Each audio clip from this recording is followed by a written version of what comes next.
Hello everyone. I'm going to do a variation on the video I just did previously, the Roses Vignette one. I'm going to do the same basic um, painting, but I'm going to change the design a little bit. I'm going to add in an intermediate step where I use watercolor graphite, which on my Donald Duck palette here, my Disney palette from the 1950s, is in my palette right here. This is a watercolor graphite. I like it as an intermediate step because it forces me to establish my values. I'm left-handed, as you can tell. Typically, light source would be off here at 10 o'clock, unless I put the source of light right in the painting itself, and this one it will not be. But I'm going to do the same basic thing, just two basic roses here in a vignette pattern going diagonally across the page, just like the former one. You'll notice that it's a little bit different. I found it very easy and liberating and more helpful to have this intermediate step and use the watercolor graphite to establish my values first. So let's just do this. It's a very simple design. If it were more complex, I would make a pencil sketch to follow that. I really don't need it. I'm just going to make the two basic offset circles and that here. So because it's nice and simple, we'll just go in with it. So again, starting with the rose somewhere around here. I usually work from the center out. Got my water container out of the picture here, but the same basic idea. Sort of go around making offsetting. Roses are fun to do. I like doing flowers a lot in memory of my grandmothers. My maternal grandmother loved roses, and my paternal grandmother loved lilacs. And it's fun to do it in memory of them.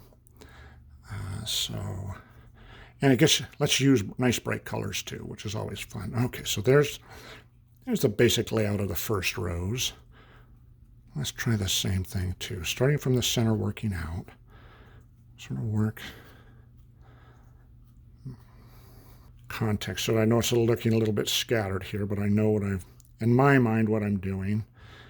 And I just needed enough for me, the artist, to feel comfortable and keeping reference points for myself here. So I do this, and I pretend that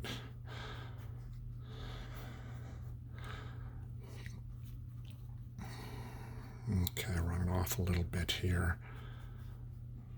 And here it is in the ground, and leaves down close to the ground. So, okay, that's basically it. Let me maybe charge in a little bit more with some darks, give it a little bit better definition for where I think I want my darks to be. Because that's the whole purpose of doing this is you'll have a few lost edges and a few found edges here and there. I think that's part of what makes watercolor fun, is those various lost and soft edges. There we go. Put her on there nice and dark. There we go. That's nice, beautiful, dark, rich, dark colors. But I've established it in light and dark. So it's basically a black and white painting at this point. Obviously, kind of a loose one. So let's see here. And in watercolors, typically go light to darks, but I did just put in the darks here, but let's put in some lights. So I'm going to start with a pink, and then I'll end up with red a little bit here too. So here, start from the center out. I'm going to largely just arbitrarily dancing around. Same idea, starting from a bullseye, working out,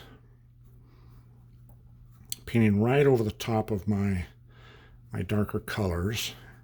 And that's the beauty of this. What I like about this is it's transparent watercolors, so you see the darkness underneath. This is sap green, this color right here. This is Viridian. I'll try a little Viridian too, but I very often charge it with another color. A little bit. I can take some cobalt. There's blue, and all greens have blue in them.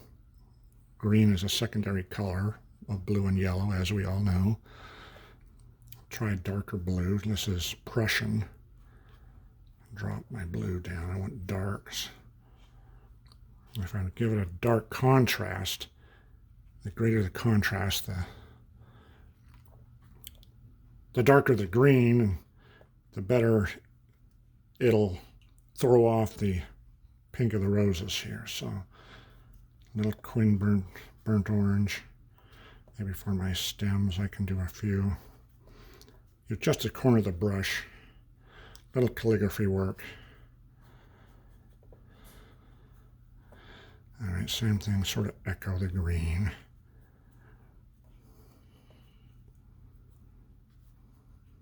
Okay, I'm going to let that sort of dry.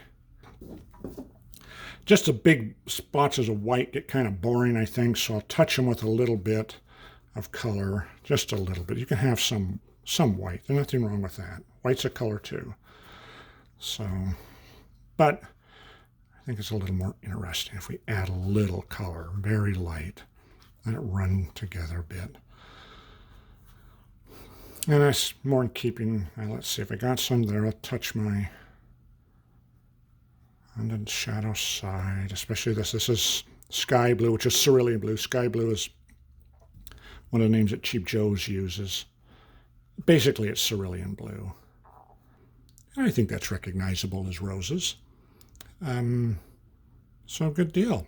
Well, thank you very much, everybody. And it does look a little bit different. I think you can see some of the difference with having an underpainting of watercolor graphite as opposed to the other one. Each has its own difference, its own uniqueness, offers its own differences to the viewer and to the painter. Anyways, that's it. Thank you very much. Please hit the like button and subscribe to my channel if you would, please, and I will produce more of these. All right, thanks. Bye-bye.